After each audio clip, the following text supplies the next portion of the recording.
Once again, we are back on Ek Bun Soch Ki Tea Talk Train of Thought with a series of Damdar Punch with Dr. Satish Mole, who is an Indian author, independent researcher, and professor of strategy, and he has written various books, having experience both in public sector and into an education.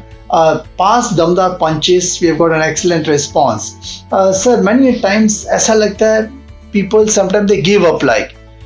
What you would like to say on keep trying and don't give up? एक शिकारी था, उसको शिकार करने का बड़ा शौक था। तो उस समय की बात है जबकि ये बंदूक वगैरह नहीं होती थी, तीर कमान इस तरह के हथियार से शिकार करते थे, चाकू से शिकार करते थे। तो वो जंगल में जाता था और जो भी उड़ता हुआ पक्षी दिखता था उसको वो मारता था। उसको उसमें ही बड़ा आनंद आता था। तो रोज सुबह वो उठता, घर में नाश्ता करता और जंगल में निकल गया और जो भी पक्षी उड़ता हुआ दिखाई दिया उसको वो मार के गिरा देता था। क्या हुआ, धीरे धीरे पक्षियों ने इसको पहचान लिया कि ये शिकारी जब जंगल में घुसता है तो हमको मारता है। तो उन्होंने जैसे ही वो शिकारी को देखते थे, पक्षी चिल्लाते थे और सारे पक्षी उड़ जाते थे। अब हालत ये हो गई कि शिकारी जंगल में घुसे और उसको एक भी पक्षी उड़ता हुआ दिखाई न दे। तो बड़ा परेशान हो गया। उसने कहा कि अरे शिकार नहीं कर पा रहा हूं मैं, मुझको अच्छा नहीं लग रहा है, क्या करना चाहिए। ऐसे सोचता सोचता वो जंगल से बाहर आ रहा था तो उसने देखा कि एक साधु नदी में बैठा हुआ है, नहा रहा है और 20-25 पक्षी उसके हाथ के ऊपर, सिर के ऊपर सब बैठे हुए चहलकदमी कर रहे हैं, उनके मतलब घूम रहे हैं, उड़ रहे हैं और वो उनके साथ में खेल रहा है। तो उसने थोड़ी देर तक वो देखता रहा। उसने देखा कि वो साधु जो है वो भगवा कपड़े पहना हुआ है और वहां पर सब पक्षी उसके साथ खेलते हैं। तो उसने कहा कि चलो एक अच्छा आइडिया है, कल मैं भी ऐसे ही भगवा कपड़े पहन करके आता हूँ और अपने कपड़ों के अंदर सब हथियार वगैरह छुपा के रखूंगा। तो जैसे वो साधु समझ के पक्षी मेरे ऊपर आएंगे तो मैं क्या मार दूंगा और मेरा अपना काम हो जाएगा। तो अगले दिन वो साधु के कपड़े पहन करके नदी में गया और पक्षी तो पहचाने नहीं कि ये शिकारी है। तो उसके सब हाथ के ऊपर, सिर के ऊपर आकर के बैठने लगे।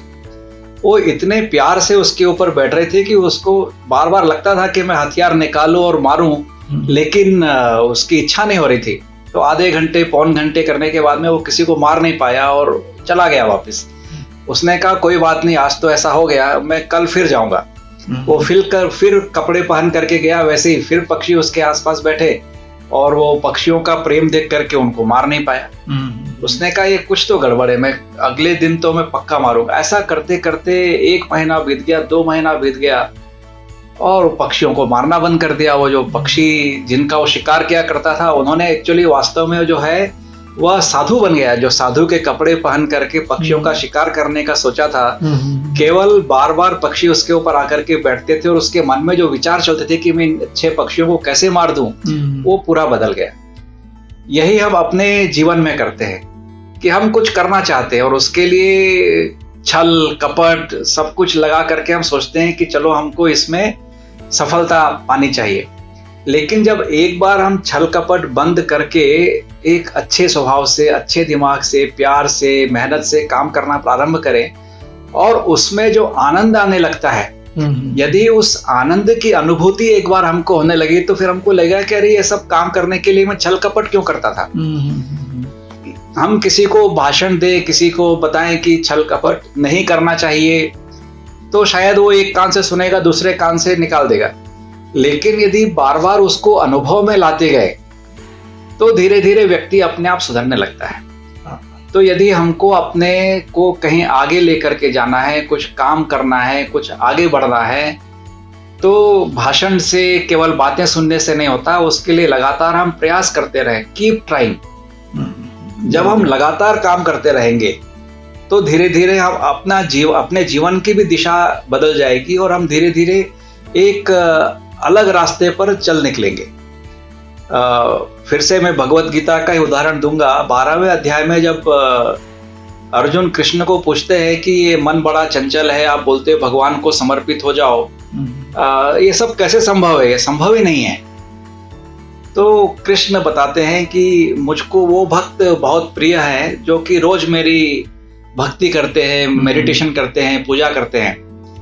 लेकिन मुझे वो भक्त ज्यादा पसंद है जो कि उनका दिल पूजा में नहीं लगता है, लेकिन फिर भी उनको किसी ने कहा है कि पूजा करना चाहिए, इसके लिए वो रोज प्रयास करते हैं। तो वो जो व्यक्ति है वो मुझे उन भक्तों से भी ज्यादा पसंद है, क्योंकि वो लगातार प्रयास कर रहा है अपने जीवन की दिशा बदलने का।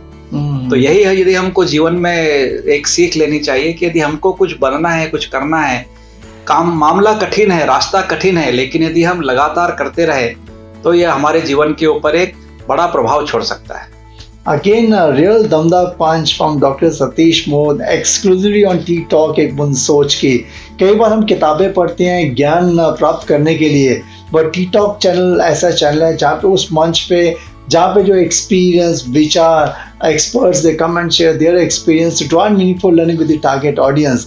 I think keep on watching Dr. Satish Mood on Tea Talk Ek Moon Soch Ki for a Damdar Punch in the next episode. Till then, go to www.ttalk.net, subscribe and like the channel as much as you can.